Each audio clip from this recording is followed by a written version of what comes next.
Again, my name is Gabe Zollner. This horrific terrorist attack in Boston, I got to believe it upset the White House for a whole lot of reasons, and not for the reasons that you might think it upset the White House. See, the White House wanted to keep the Sandy Hook in the forefront. You know, that's why they had the families parading on television. They had the parents talking about their lost children. They had Obama fly back to families on Air Force One after he visited Sandy Hook School last week. They wanted to keep the narrative active and alive in the eyes of the American people. And so what happened in Boston sort of threw their whole agenda off schedule, you know? Because now all you see on television is what happened in Boston. What's also interesting, when Obama first spoke about it, you know, he said that they're going to find out who the perpetrators are and punish them. Well, he hasn't done that in Benghazi, and that's like 8.5 months ago, and he said the same thing back then, you know? If he really wants to find out who the perpetrators are from Benghazi, all he's got to do is look in a mirror.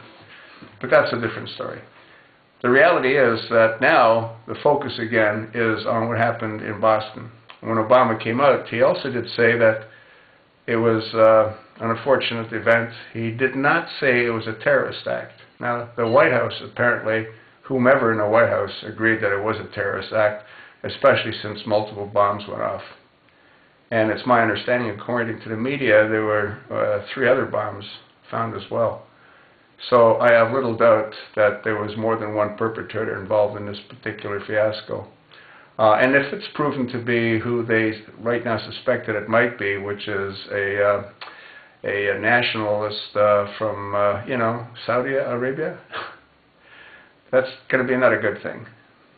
And Obama's got himself a real problem because he always tries to downplay any kind of association when something bad happens that it might be as a result of a Muslim, just like he did with the Fort Hood shooter. Nidal Hasan, and you know, he said that was workplace violence. I wonder if he can try to find a way to blame this on workplace violence. And you know what's really disgusting? I read that, what is it, CNN is already accusing the right-wing extremists for placing these bombs. How sick are they, or what, huh? I mean, it's just unbelievable. They just never give up, do they? And they're trying to blame it on the right-wing extremists. Well, see, Republicans generally don't go ahead and try to slaughter people, you know what I mean? And I don't think there's ever been a time that they've actually gone ahead and done that. Now, on the other side of the coin, the signature, based on what the media has reported, which is that the bombs had shrapnel and ball bearings, that's a signature of radical, extremist Muslims. I wonder if this guy was one of the guys, if he was one of the guys that got trained by our military in Jordan, you know? Who knows? Maybe his bomb-making material came from there as well. You know, the ones that we're supplying. What a complete, sick, screwed-up country this is. And do I see it getting any better? It could, if we had an honorable person in Congress to stand up and to demand that Obama releases records. You know, the ones that he used when he got into Occidental and Harvard. You know, the passport that he used at that time. The same passport that he used to travel to Pakistan, when travel to Pakistan in 1980 and 81 was like illegal, but Obama managed to find his way there. How come nobody in Congress wants to sort of open up that can of worms? How come nobody in Congress wants to say, hey, Obama, you went ahead and you declared war on Libya without congressional approval. Hey, Obama, you're out there blowing up people with these Hellfire missiles without congressional approval. Hey, Obama, you're constantly trampling on the Constitution. How come not one congressional representative that was elected wants to honor their oath of office?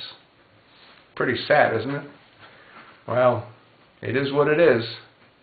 And the American people, Well, we just got to go along for the ride.